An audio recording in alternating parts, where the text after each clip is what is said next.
Okay, what's next? We've got Tim. Tim asks me about where I come out on the Second Amendment. Tim, what a great question. Please ask it every day of the week. I grew up as a NRA safe hunter. I was an NRA safe hunter when I was 12, right across where I'm sitting right now. We actually learned NRA safe hunter training in our elementary school in sixth grade, I think, is when we first started getting it. And I don't want to say I played with guns. I used guns well as a Boy Scout, 22 shotguns. I would go with my friends and we'd throw clays. I used guns very easily as a child. The same way that I got taught how to use, I mean, taught everything. Taught how to use a snowmobile responsibly. Taught how to ice fish. Taught how to dress for weather. Taught how to drive an automobile.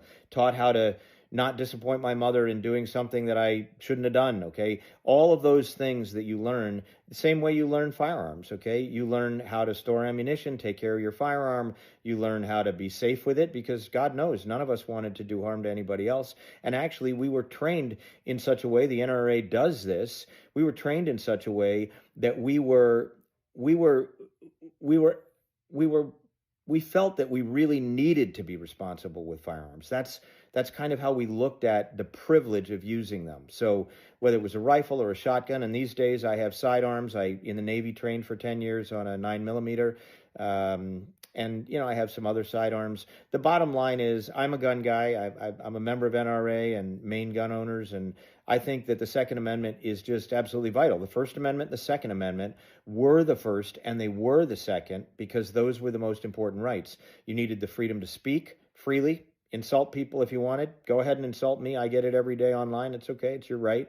I needed the right to be able to worship as I wanted. Can you imagine a governor telling you can't go to church and you have to wear masks everywhere you go, and you can't even go to Thanksgiving? Well, anyway, First Amendment vital, Second Amendment vital, because if you don't have a Second Amendment, you don't have a First Amendment. It's plain and simple. We have our guns to protect our rights.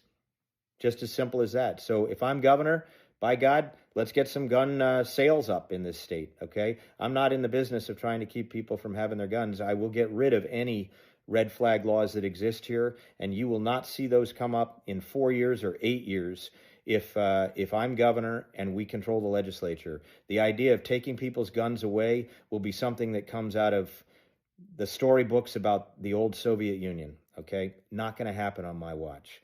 I am a gun guy. I'm very happy to be a gun guy. Nothing special about it. I got a rake, I got a snow shovel, and I got some guns. So there you go.